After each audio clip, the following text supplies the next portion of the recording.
నమస్కారం RK9 news కి స్వాగతం. హెడ్లైన్ చూద్దాం. నింగిలోకి అతిపెద్ద కమ్యూనికేషన్ శాటిలైట్, అంతరిక్షం నుంచి నేరుగా మొబైల్ కి ఇంటర్నెట్.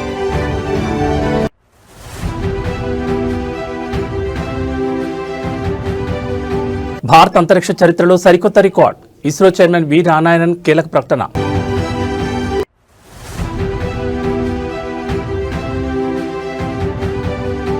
అవినీతి తిమింగలానికి 14 రోజుల రిమాండ్, డీటీసీ కిషన్ నాయకుని చెంచల్ కూడా జైలుకు తరలింపు.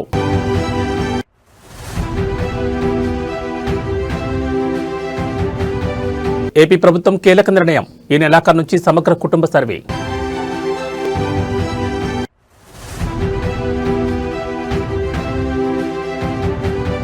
ఫోన్ ట్యాపింగ్ కేసులో బిగ్ ట్విస్ట్, పెన్ డ్రైవ్ చుట్టూ తిరుగుతున్న దర్యాప్తు. ఇక డీటెయిల్స్ చూస్తే భారత అంతరిక్ష పరిశోధన సంస్థ ఇస్రో మరో మైలురాయిని అధిగమించింది. తన అత్యంత శక్తివంతమైన బాహుబలి రాకెట్ LVM-3 M6 ద్వారా అమెరికాకు చెందిన బ్లూబర్డ్ 6 ఉపగ్రహాన్ని బుధవారం విజయవంతంగా కక్షలో ప్రవేశపెట్టింది. ఆంధ్రప్రదేశ్లోని శ్రీహరికోట నుంచి జరిగిన ఈ ప్రయోగం భారతీయ అంతరిక్ష రంగ చరిత్రలో అతిపెద్ద వాణిజ్య విజయంగా నిలిచిపోయింది. ఉదయం 8:55 రెండో లాంచ్ ప్యాడ్ నుంచి 43.5 మీటర్ల ఎత్తున్న LVM-3 రాకెట్ గంభీరంగా నింగిలోకి ఎగిసింది. ప్రయాణం మొదలైన 15 నిమిషాలకే లక్ష్యానికి చేరుకుని భూమికి 520 కిలోమీటర్ల ఎత్తులో ఉపగ్రహాన్ని కక్షలో ప్రవేశపెట్టింది. 6100 కిలోల బరువున్న ఈ బ్లూబర్డ్ ఉపగ్రహం భారత గడ్డపై నుండి ప్రయోగించిన అత్యంత భారీ ఉపగ్రహంగా రికార్డు సృష్టించింది. అమెరికాకు చెందిన AST స్పేస్ మొబైల్ రూపొందించిన ఈ ఉపగ్రహం ప్రత్యేకత ఏమిటంటే దీనివల్ల ఎలాంటి అదనపు పరికరాలు లేకుండానే సాధారణ స్మార్ట్ ఫోన్లకు నేరుగా అంతరిక్షం నుంచి 4G 5G బ్రాడ్బ్యాండ్ సేవలందుతాయి. ఈ ప్రయోగంలో ఒక ఆసక్తికరమైన మలుపు చోటు చేసుకుంది.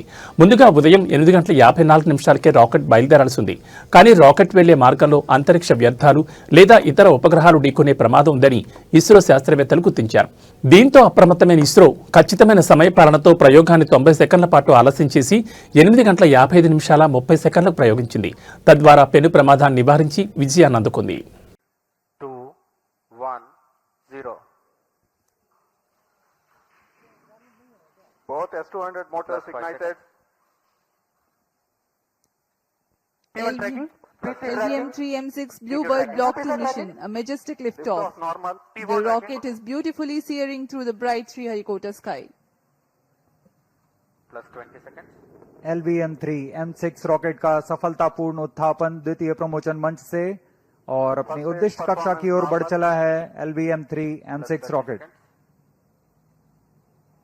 दोनों ठोस नोदक वाले S200 बूस्टर्स प्रज्वलित हैं.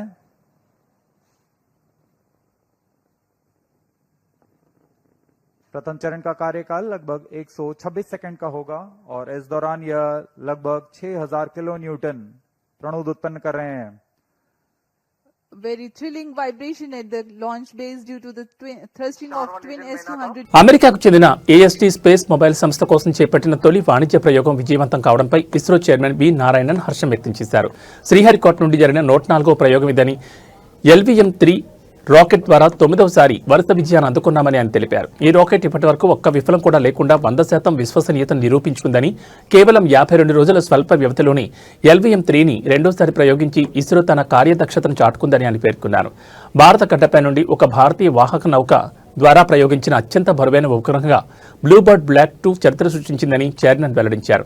సుమారు 6100 కిలోల బరువున్న ఈ భారీ ఉపగ్రహాన్ని అత్యంత ఖచ్చితత్వంతో నిర్దేశిత కక్షలోకి ప్రవేశపెట్టినట్లు ఆయన ధృవీకరించారు. ఇది LVM-3 రాకెట్ ద్వారా చేపట్టిన 3వ పూర్తిస్థాయి వాణిజ్య మిషన్ అని, అంతర్జాతీయ వాణిజ్య మార్కెట్లో ఇస్రో తన పట్టును మరింత బలోపేతం చేసుకుందని ప్రయోగం విజయవంతం తర్వాత ఇస్రో చైర్మన్ వి నారాయణన్ వివరించారు. Under the visionary leadership of Honorable Prime Minister of India, Sri Narendra Modi ji, the next year is promising, going to be more exciting, and we have got lot of responsibility to accomplish lot of important missions. The major missions are the uncrewed Gaganyaan missions we have to accomplish, and we are getting towards that. And ISRO's launch vehicle realized by industrial consortium is ready, and we are getting ready for that launches. And our startup companies are doing great job. One of the orbital launch mission. Telangana రాజకీయాలను షేక్ చేస్తున్న phone tapping case దర్యాప్తు ప్రస్తుతం ఓ pen drive చుట్టూ తిరుగుతున్నట్టు తెలుస్తోంది. ఈ కేసులో ఇప్పటికే మాజీ సీఎం కేసీఆర్, మాజీ మంత్రి హరీష్ రావులకు సిట్ నోటీసులు ఇవ్వబోతోందని ప్రచారం జరుగుతున్న వేళ ఇప్పుడు ఈ కేసు ప్రూవ్ చేయడానికి ఈ పెన్ డ్రైవ్ సాలిడ్ ఎవిడెన్స్ అని సిట్ భావిస్తున్నట్లు ప్రచారం జరుగుతుండడం ఉత్కంఠ రేపుతోంది. ఎస్ఐబీ చీఫ్గా ఉన్న సమయంలో ప్రభాకర్ రావు ఆ పెన్ డ్రైవ్లో కీలక సమాచారం నిక్షిప్తం చేశారని, ఈ పెన్ డ్రైవ్లో వందల నెంబర్లు, రాజకీయ నాయకులు, జర్నలిస్టులు, హైకోర్టు జడ్జిలు, వ్యాపారవేత్తల ప్రొఫైల్స్ ఈ పెన్ డ్రైవ్లో ఉన్నట్లు గుర్తించినట్లు సమాచారం. ఈ సమాచారం ఆధారంగా ప్రభాకర్ రావును ప్రశ్నిస్తున్నట్టు తెలుస్తోంది. ఎల్లుండి వరకు ప్రభాకర్ రావును సిట్ విచారించనున్న నేపథ్యంలో ఈ పెన్ డ్రైవ్కు సంబంధించి మరింత లోతుగా ప్రశ్నించబోతున్నట్లు తెలుస్తోంది. మరోవైపు కీలక మలుపు తిరుగుతున్న ఫోన్ ట్యాపింగ్ కేసులో కేసీఆర్, హరీష్ రావుకు ఉచ్చు బిగిస్తోందా అనే సందేహాలు వ్యక్తమవుతున్నాయి. ప్రభాకర్ రావుతో పాటు ఇద్దరు మాజీ సీఎస్లు, మాజీ ఎస్ఐబీ చీఫ్ను సిట్ విచారించిన నేపథ్యంలో ఎవరి ప్రయోజనాల కోసం ఫోన్ ట్యాపింగ్ పాల్పడ్డారనే విషయంపై దర్యాప్తు అధికారులు కూపీలాగుతున్నారు. ఇప్పటికే అనేక మలుపులు తిరిగిన ఈ కేసులో తాజాగా పెన్ డ్రైవ్ అంశం మరో సంచలనంగా మారింది. ఈ పెన్ డ్రైవ్లో ఎవరెవరి పేర్లు ఉన్నాయనేది ఉత్కంఠ రేపుతోంది.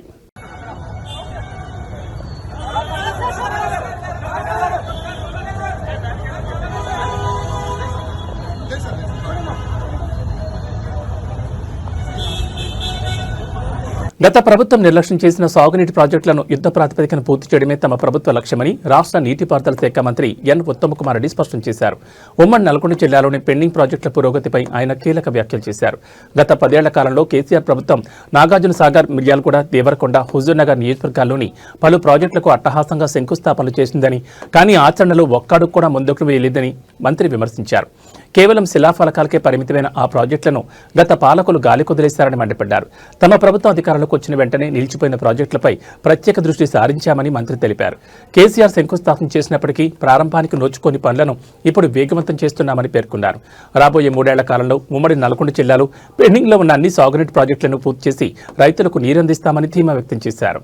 ఈ పెద్ద మనిషి లాస్ట్ 1 year లో నాగార్జున సాగర్, మిర్యాలగూడ, దేవరకొండ, హుజూర్ నగర్ లో వచ్చి అట్టహాసంగా లిఫ్టిగేషన్ స్కీమ్స్ కొన్ని శంకుస్థాపన చేసిండు. నాకు స్పష్టంగా గుర్తుంది. చేసి 1.5 years లో పూర్తి చేస్తున్నాడు లిఫ్టిగేషన్ స్కీమ్స్ అన్ని. మేము అధికారంలో వచ్చే వరకు పనులు మొదలు కాలే. నేను వచ్చిన తర్వాత, మరి మా కాంగ్రెస్ ప్రభుత్వం వచ్చిన తర్వాత, మరి మేము ఆయన శంకుస్థాపన చేసిన ఉమ్మడి నల్గొండ జిల్లా లిఫ్టిగేషన్ స్కీమ్స్ అన్ని ఏ ప్రాబ్లమ్స్ ఉన్నా అధిగమించి, ఫారెస్ట్ ఇష్యూస్ ఉన్నా, ల్యాండ్ ఎక్విజిషన్స్ ఉన్నా అన్ని అధిగమించి అప్రోప్రియేట్ ఫండ్స్ రిలీజ్ చేసి మరి ఈ పనులు ఇప్పుడు వేగవంతంగా చేస్తున్నాం. తప్పనిసరిగా ఈ టర్మ్ లో పూర్తి చేస్తాం. హరీష్ రావు గారు ఆయన ఇరిగేషన్ మినిస్టర్ ఉండే, ఫైనాన్స్ మినిస్టర్ ఉండే. 7,000 కోట్లు ఎటుపోయినాయి, వీళ్ళు మంత్రులు పంచుకున్నారా అంటున్నారు. ఆయన ఇంత నిస్సిగ్గుగా ఎవరైనా మాట్లాడదు అంటే మరి మీకు అలవాటు ఉందేమో అది. ఈ బడ్జెట్ రిలీజ్ అయితే జేబులు నింపుకోవడానికి మీరు ఏ స్థాయి నుంచి ఏ స్థాయికి వచ్చిందో గానీ 7,000 కోట్లకి ప్రతి పైసాకి లెక్క చెప్తామని చెప్పి నేను మనం చేస్తున్నా. ఇంకేదో కమిషన్ అంటాడు. మరి నీ అలవాట్లు అందరికి ఉంటే అనుకోవద్దు హరీష్ రావు గారు. ఇది మేము చాలా సిన్సియర్ గా, కమిటెడ్ గా తెలంగాణ రాష్ట్రానికి మేలు చేయాలనే విధంగా ముందుకు పోతున్నాం. తప్పనిసరిగా ఈ 5 ఏళ్ల కాలంలో మేము మళ్ళీ తిరిగి ఎన్నికలకు పోయే సమయం వరకు తెలంగాణలో చరిత్రలో నిలబడిపోయే విధంగా ఇరిగేషన్ శాఖ నిర్వహిస్తాం. మరి ఇరిగేషన్ ప్రాజెక్టు పూర్తి చేస్తాం. 10 ఏళ్ల పాటు వాళ్ళు ఒక ప్రమోషన్ ఇరిగేషన్ డిపార్ట్మెంట్ లో, ఇంత డిపార్ట్మెంట్ లో మేము వచ్చి మొత్తం ఇష్యూ క్లీనప్ చేసినాం. No promotion, no transfers, no recruitment for 10 years. మేము వచ్చి 800 ఇంజనీర్లు రిక్రూట్ చేసినాం. 1800 లస్కర్స్ ని అవుట్ సోర్సింగ్ తీసుకున్నాం. ఏ విధంగా ఇరిగేషన్ డిపార్ట్మెంట్ యొక్క ఇన్ఫ్రాస్ట్రక్చర్ స్ట్రెంథెన్ చేయాలని కూడా మరి ముఖ్యమంత్రి గారు, ఉప ముఖ్యమంత్రి గారి సహకారంతో ముందుకు పోయినాం. తప్పనిసరిగా ఈ టర్మ్ అయిపోయే లోపల ఇరిగేషన్ ప్రాజెక్ట్స్ పూర్తి చేస్తాం. మరి తెలంగాణ చరిత్రలో నిలబడిపోయే విధంగా మా హయాంలో ఇరిగేషన్ ప్రాజెక్టులు ఉంటాయని చెప్పి నేను మనం చేస్తున్నాను.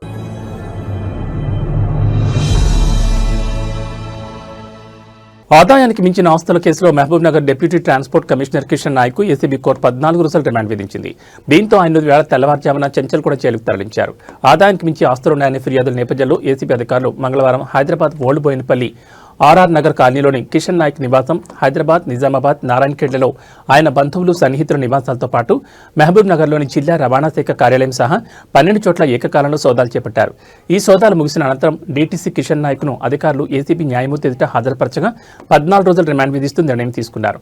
సోదాల్లో కళ్లు చెదిరే ఆస్తులు కూడబెట్టుకున్నట్లు ఏసీబీ గుర్తించింది. దీంతో ఆయన విచారించేందుకు కస్టడీ కోసం ఏసీబీ పిటిషన్ వేయబోతున్నట్లు సమాచారం. నిన్నటి సోదాల్లో కిషన్ నాయక్ చెందిన స్థిర, చర ఆస్తుల విలువ 400 కోట్లకు పైగా ఉంటుందని అంచనా వేస్తున్నారు. దాడులు జరుగుతాయని ముందే ఊహించిన కిషన్ నాయక్ తన వద్ద ఉన్న బంగారాన్ని ముందే ఇతర చోటికి తరలించినట్లు గుర్తించారు. కిషన్ నాయక్ అవినీతి చిట్టా తవ్వుతున్న ఏసీబీ అధికారులు ఇవాళ ఆయన బ్యాంక్ లాకర్ను తెరవబోతున్నారు.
మామూలుగా ఫంక్షన్లలో కుర్చీలతో కొట్లాడుకోవడం చూస్తుంటాం. రాజకీయాల్లో కూడా కుర్చీల కోసం కొట్లాటే కాకుండా కుర్చీలతో కొట్లాడుకోవడం కూడా ఉంటుంది.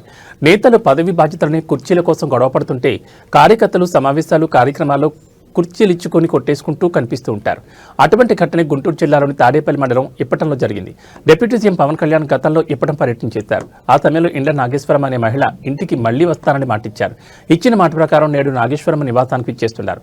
మంగళవారం నాడు పర్యటన వాయిదా పడినట్లు పార్టీ వర్గాలు పేర్కొన్నాయి. అయితే ఆకస్మికంగా ఇవాళ ఉదయం డిప్యూటీ సీఎం పర్యటన ఖరారైంది. అయితే పవన్ కళ్యాణ్ పర్యటనకు ముందే కుర్చీలతో కొట్లాట జరిగింది. పవన్ కళ్యాణ్ పర్యటన పురస్కరించుకుని పార్టీ శ్రేణులు ఇండ్ల నాగేశ్వరం ఇంటి వద్దకు చేరుకున్నారు. అక్కడ పార్టీ తరఫున డిప్యూటీ సీఎం పర్యటనకు సంబంధించిన ఫ్లెక్సీలను కూడా ఏర్పాటు చేశారు. పోలీసులు బాంబు స్క్వాడ్ తనిఖీలు కూడా నిర్వహించారు. చక్కగా పూలతో ఆహ్వాన ముగ్గును కూడా వేశారు. అంతా సజావుగా సాగుతుందనుకున్న క్రమంలో జన సైనికులు ఒక్కసారిగా అలజడి రేగింది. రెండు వర్గాలుగా విడిపోయిన జన సైనికులు దెబ్బలాడుకోవడం మొదలుపెట్టారు. ఇది చూసిన స్థానికులు, పవన్ కళ్యాణ్ అభిమానులు, ఇతర నాయకులు ఒక్కసారిగా కంగుతిన్నారు. గొడవ బాగా మొదలడంతో అక్కడ వేసిన కుర్చీలను అందుకుని మరీ కొట్టుకున్నారు జన సైనికులు. పోలీసులు కలవ చేసుకుని ఇరు వర్గాలకు సర్ది చెప్పడంతో వివాదం సద్దుమడిగింది. అయినా డిప్యూటీ సీఎం పార్టీ అధినేత పర్యవేక్షిస్తున్నాడంటే ఎంతో క్రమశిక్షణతో ఉండాలి. అలాంటి జన సైనికులు ఎలా దెబ్బలాడుకోవడం విమర్శలకు తావిస్తోంది.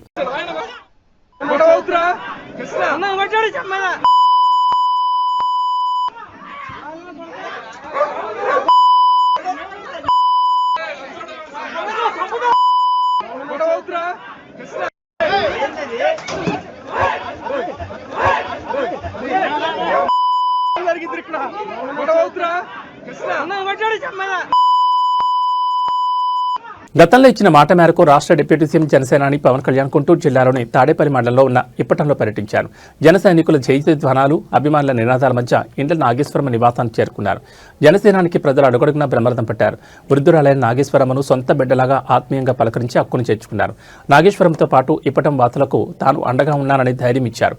డిప్యూటీ సీఎం స్వయంగా తమ వద్దకే వచ్చి మాట్లాడడంతో నివాసితులు భావోద్వేగానికి లోనయ్యారు. తమ భావాలను మాటల్లో వ్యక్తపరచలేకపోయారు. అయితే గత వైసీపీ పాలనలో రోడ్డు విస్తరణ పేరుతో జనసేన కార్యకర్తల ఇళ్లు, ప్రహారీలను తొలగించారు. జనసేన ఆవిర్భావ సభకు భూములు ఇచ్చారనే కక్షతో వారి ఇండ్లను కూల్చేశారు. ఆ సమయంలో జనసేనాని పవన్ కళ్యాణ్ ఇప్పటంలో పర్యటించి బాధ్యతలకు ధైర్యం చెప్పారు. మళ్లీ వస్తానని ఇండ్ల నాగేశ్వరమ్మకు మాటిచ్చారు. ఇచ్చిన మాట ప్రకారం మంగళవారం ఇప్పటం చేరుకుని వారిని పలకరించారు. డిప్యూటీ సీఎం పవన్ కళ్యాణ్తో మాట్లాడుతూ, నాన్న నువ్వు 5 సార్లు సీఎం కావాలి, అది నేను చూడాలని నాగేశ్వరమ్మ కోరింది. ఆమె అభిమానంతో కోరిన కోరిక పట్ల డిప్యూటీ సీఎం చిన్న చిరునవ్వుతో సమాధానమిచ్చారు. ఆమె మాటతో అక్కడున్న జన సైనికులు ఆనందానికి లోనయ్యారు.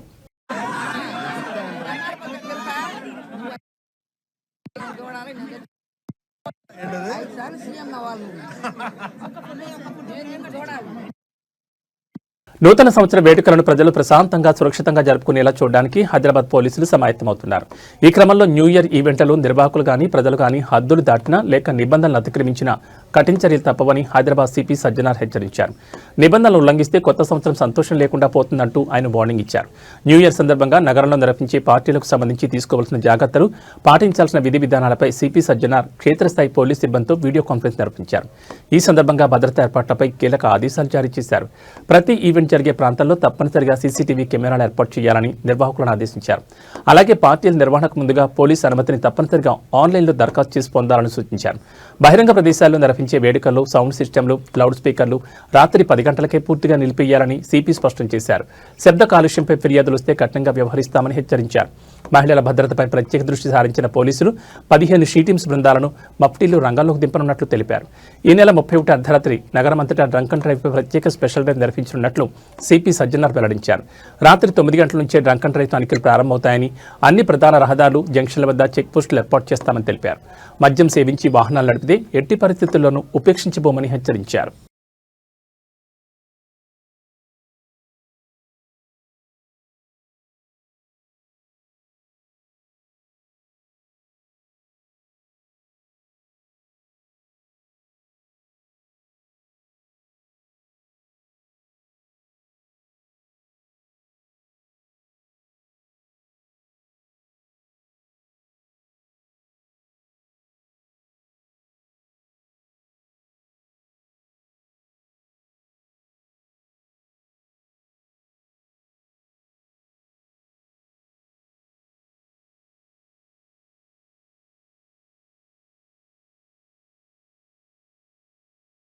ఆంధ్రప్రదేశ్ ప్రభుత్వం మరో కీలక నిర్ణయం తీసుకుంది. రాష్ట్ర వ్యాప్తంగా ఈ నెలాఖరు నుంచి సమగ్ర కుటుంబ సర్వే నిర్వహించనున్నట్లు అధికార వర్గాలు వెల్లడించాయి. ప్రతి కుటుంబానికి సంబంధించిన పూర్తి వివరాలను సేకరించి సంక్షేమ పథకాలు మరియు ప్రజా ప్రయోజన కార్యక్రమాలను మరింత సమర్థవంతంగా అమలు చేయడమే ఈ సర్వే లక్ష్యమని ప్రభుత్వం స్పష్టం చేసింది. ఈ సమగ్ర కుటుంబ సర్వేను ప్రత్యేక మొబైల్ యాప్ సహాయంతో నిర్వహించనున్నారు. ఇంటింటికి వెళ్లి కుటుంబ సభ్యుల వివరాలు, నివాస పరిస్థితులు, ఆదాయం, ఉపాధి, విద్య, ఆరోగ్య సమాచారం వంటి అంశాలను డిజిటల్ రూపంలో నమోదు చేయనున్నారు. సర్వే ద్వారా సేకరించిన డేటాను ఆధారంగా చేసుకుని అర్హులైన లబ్ధిదారులను గుర్తించి ప్రభుత్వ సంక్షేమ పథకాలను పారదర్శకంగా అందించనున్నారు. అలాగే ప్రభుత్వ విభాగాలు అమలు చేస్తున్న ప్రజాసేవల ప్రభావాన్ని అంచనా వేసేందుకు కూడా ఈ సర్వే ఉపయోగపడనుందని అధికారులు తెలిపారు. సమగ్ర కుటుంబ సర్వే పూర్తయ్యాక డేటా ధృవీకరణ ప్రక్రియ చేపట్టి భవిష్యత్తులో విధాన నిర్ణయాలకు ఈ సమాచారాన్ని కీలకంగా ఉపయోగించనున్నట్లు ప్రభుత్వం వెల్లడించింది. ఈ నిర్ణయంతో రాష్ట్రంలో సంక్షేమ పాలన మరింత బలోపేతం కానుందని విశ్లేషకులు అభిప్రాయపడుతున్నారు.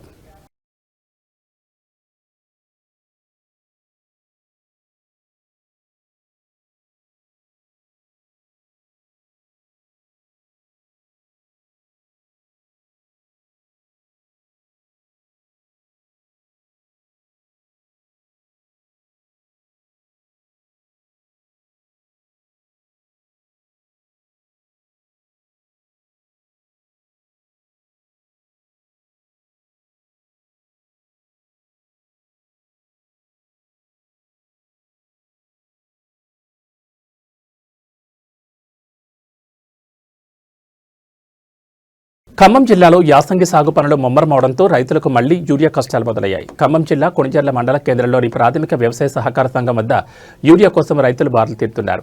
ప్రస్తుతం చలి తీవ్రత విపరీతంగా ఉన్నప్పటికీ పంటలకు యూరియా వేయాల్సిన సమయం కావడంతో రైతులు తెల్లవారుజాము నుంచి సొసైటీ కార్యాలయం వద్ద క్యూ కడుతున్నారు. ఎముకలు కొరికే చలిని సైతం లెక్క చేయకుండా గంటల తరబడి వేచి చూడాల్సిన పరిస్థితి ఏర్పడింది. యాసంగి సీజన్లో వరి సాగు పెరగడంతో యూరియాకు విపరీతమైన డిమాండ్ పెరిగింది. అయితే డిమాండ్కు తగ్గట్టుగా సరఫరా లేకపోవడంతో రైతులు ఆందోళన వ్యక్తం చేస్తున్నారు. సకాలంలో యూరియా అందకపోతే పంట దిగుబడిపై ప్రభావం చూపుతుందని వారు ఆవేదన చెందుతున్నారు. యూరియా నిల్వలను పెంచి రైతులకు ఎటువంటి ఇబ్బందులు కలగకుండా చూడాలని మండల రైతాంగం కోరుతోంది. టోకెన్ల పంపిణీ ద్వారా లేదా గ్రామాల్లో నేరుగా పంపిణీ చేయడం ద్వారా రద్దీని తగ్గించాలని అధికారులకు విజ్ఞప్తి చేస్తున్నారు.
చెప్పకుండా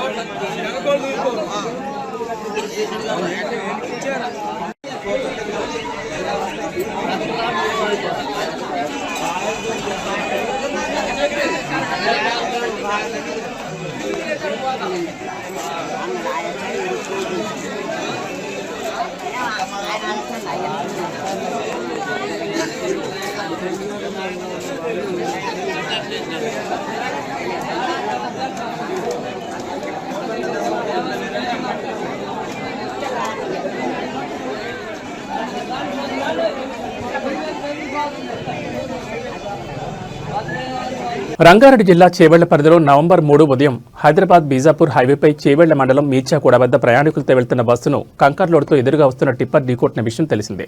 బస్సును ఢీకొట్టిన టిప్పర్ దానిపైనే బోల్తా పడడంతో కంకర్ ప్రయాణికులపై పడి 18 మంది ప్రాణాలు కోల్పోయారు.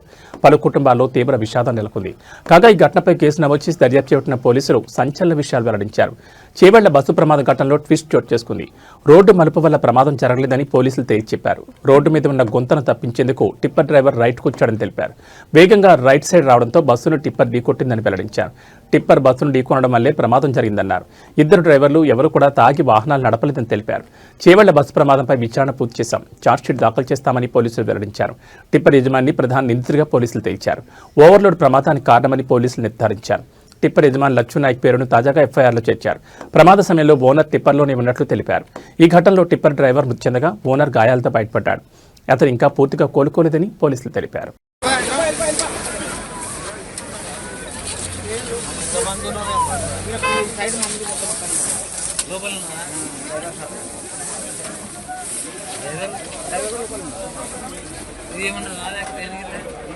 ఇవి ఈ బులెటిన్ విశేషాలు. మరో బులెటిన్లో మళ్ళీ కలుసుకుందాం. నమస్కారం.